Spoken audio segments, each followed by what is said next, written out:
If you want to make your design look more polished, more realistic, and a lot more professional, learning how to create a drop shadow in Photoshop is one of the easiest wins. A good shadow can instantly add depth, separate your subjects from the background, and make text, shapes, and images stand out much more clearly. In this video, I'm going to walk you through the exact steps to add and adjust a drop shadow in Photoshop, even if you've never done it before. And if this tutorial helps you out, make sure to hit like and subscribe for more simple Photoshop tips and tutorials. Alright, let's jump into it. The first thing you want to do is look over at your layers panel, which is usually on the bottom right of the screen. Find the layer you want to add a shadow to. This could be a text layer, a shape layer, or even an isolated image layer. Once you've selected the right layer, the important part is where you double click. You do not want to double click the thumbnail, and you also do not want to double click the layer name itself. Instead, double click the empty gray space just to the right of the layer's name. That blank area is what opens the layer style panel. This is one of those small Photoshop details that saves a lot of confusion because clicking the wrong place can trigger other tools or open the wrong options. When the layer style window appears, you'll see a list of effects on the left side. Scroll all the way down until you find drop shadow. Click directly on the words drop shadow and make sure the checkbox next to it is turned on.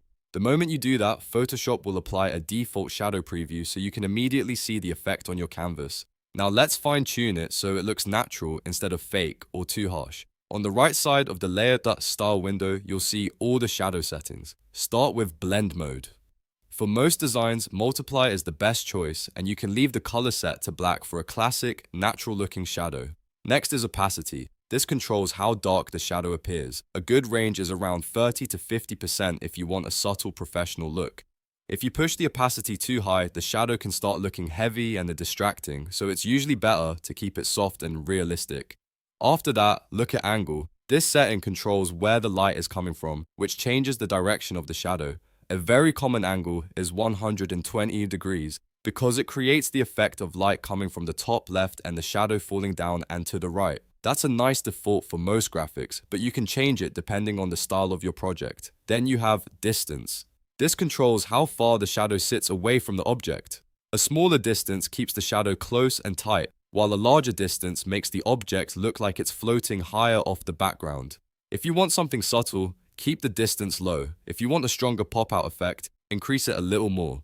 Next is shred. This controls how solid or dense the shadow edges are. For a realistic shadow, keep spread low, usually around 0 to 10%. If you raise it too much, the shadow can become too sharp and look less natural. Finally, there's size. This is your blur setting. Increasing the size makes the shadow softer and more diffused, which is often the best choice if you want a smooth, modern look. A smaller size gives you a tighter shadow, while a larger size creates a softer glow-like fall-off around the object.